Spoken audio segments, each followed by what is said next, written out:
offering is the truth. Nothing more. Hi everybody, Fox Nomad here, and today I want to help you travel smarter by showing you whether or not you can actually see the curvature of the Earth from your plane when you're at cruising altitude. One thing I've heard people use to counter flat Earth theories is to say, wait, when you're in an airplane, you can actually see the curvature of the Earth from your seat. That's proof that the world is round. But can you see the curvature of the Earth from an airplane to prove it? Well, I've got news for you. Some of the ancient Greeks were also pretty good at geometry, considering it was invented by one named Euclid in the 4th century BC. Based on the measurements of the horizon using boats, you can calculate the radius of the Earth. And the Greeks did exactly that, using this formula where d is the distance of visibility and h is the elevation of the observer above sea level. And now that we know this formula, we can use it to determine at what angle the horizon will be at a given altitude. So let's go with 10,000 meters, or the average cruising altitude of your commercial jetliner.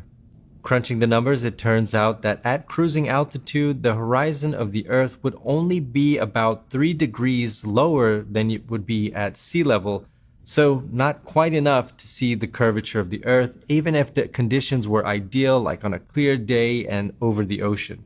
And on top of that, airplane windows distort the light coming into the cabin, causing an effect that's similar to a wide-angle lens. So that curve on the horizon that you might be familiar with is due to the window and not likely due to your altitude. But if you ever need to make your case, know that there is a lot going for you, but that curve that you can see from your airplane window, or the lack thereof, probably isn't one of them. Felix at 128,000 feet above planet Earth. It's Kittinger who tells him it's time to open the capsule door. There it is. There's the world out there. And that dude who jumped out of a perfectly good balloon, what's his name? Felix Baumgartner. He would have been about 2 millimeters above the surface of this globe. That's his edge of space jump.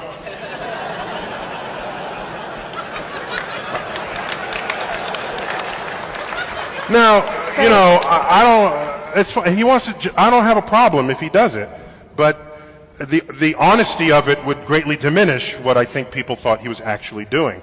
And not only that, they made sure to photograph him standing there with a really wide-angle lens, which curves horizontal lines. Right. So in the photo, you see this curvature of Earth's surface, and he said, "Wow, he's in space. Look at that." No, he's not.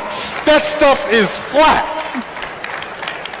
And then I showed examples of wide-angle lenses curving horizontal. I tweeted that. You did. But I don't want to be a spoil, you know, curmudgeon or anything. I just wanted to put. I don't. There's so much to actually be impressed with. I don't want you to be distracted by things that are not. That's all I'm trying to say. Excellent. Okay. Thank you. Okay, so you just heard your own mainstream scientists tell you you cannot see the curvature of the Earth from 128,000 feet. So not quite enough to see the curvature of the Earth, even if the conditions were ideal, like on a clear day and over the ocean. And on top of that, airplane windows distort the light coming into the cabin, causing an effect that's similar to a wide-angle lens. So that curve on the horizon that you might be familiar with is due to the window and not likely due to your altitude.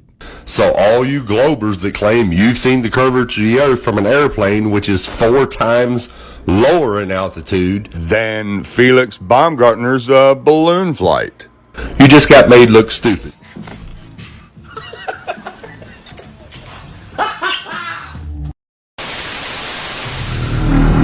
All I'm offering is the truth.